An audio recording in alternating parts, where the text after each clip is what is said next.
হতেই পারে, করবেই তো, বাংলায় হবেই অশান্তি, তার জন্য প্রস্তুতি নিয়েছে বাংলা। আর কেন্দ্রীয় বাহিনীকে সেটা ঠেকাতে হবে, এটাই তো নির্বাচন।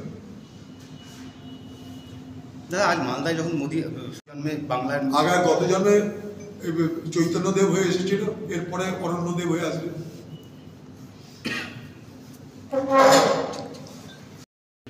এখন বিজেপির হয়ে ভোট প্রচার করছেন, কি বলবেন? গিরগিটির রং পাল্টাইলা, ওই আগে তৃণমূল করছিল, দিয়ে একটা ইডি কি একটা চিঠি পাঠালো, তারপরে বিজেপি হয়ে গেল।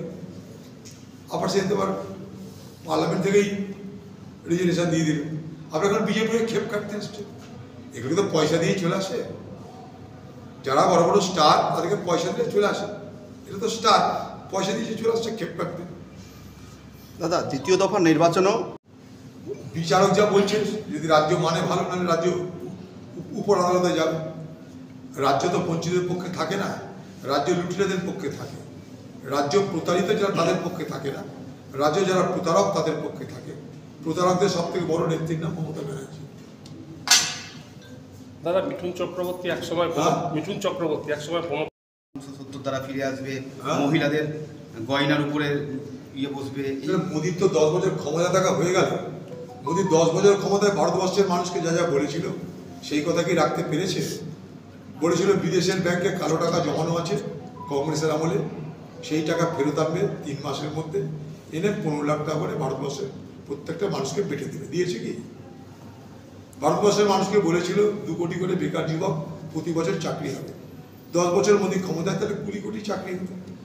মোদি সরকার নিজে বলছে কয়েক লক্ষ লোকের চাকরির ব্যবস্থা হয়েছে।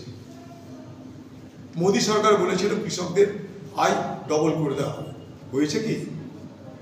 মোদি সরকার বলেছিল নোটবন্দি করার বিনিময়ে ভারতবর্ষে সব সমস্যার সমাধান হয়ে যাবে, হয়েছে কি? ভারতবর্ষ আজ পৃথিবীতে একটা দরিদ্রতম দেশের নাম। এই ভারতবর্ষের মাত্র 1% মানুষের হাতে 40% সম্পদ। মোদি ভারতবর্ষের মানুষের জীবনে পরিবর্তন করতে পেরেছে কি? ডিজেল পেট্রোলের গ্যাস, রান্নার গ্যাসের দাম কমাতে পেরেছে কি? সারা ভারতবর্ষ জুড়ে অভাব অনটন বাড়ছে, এর জন্য দায়ী কে?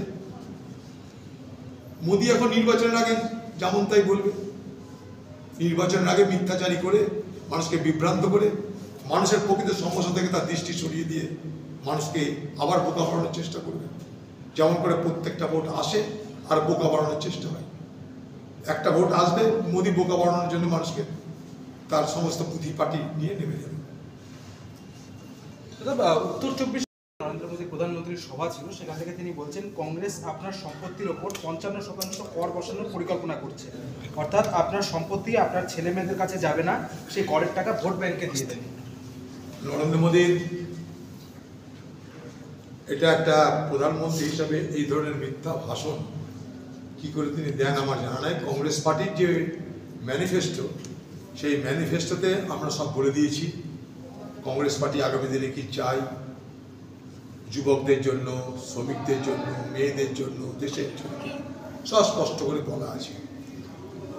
কোনো ব্যক্তি তার নিজেরই মতামত প্রকাশ করেছে কোথাও যে আমেরিকায় এরকম একটা আইন আছে,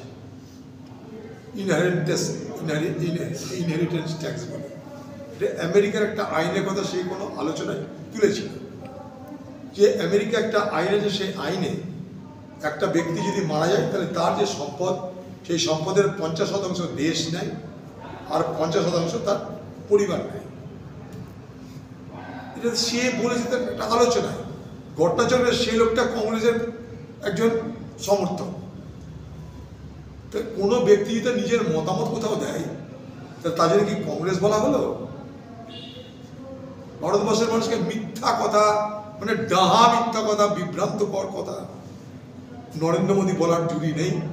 সেই আরেক ধরনের মিথ্যাচার করছে, নির্বাচনে মিথ্যাচার করতে এসছে নরেন্দ্র মোদী। এটা কিন্তু দায়িত্ব নিয়ে করতে পারে, এটাকে বলে মিথ্যাচারী করা। আজকে কংগ্রেসকে আক্রমণ করতে গিয়ে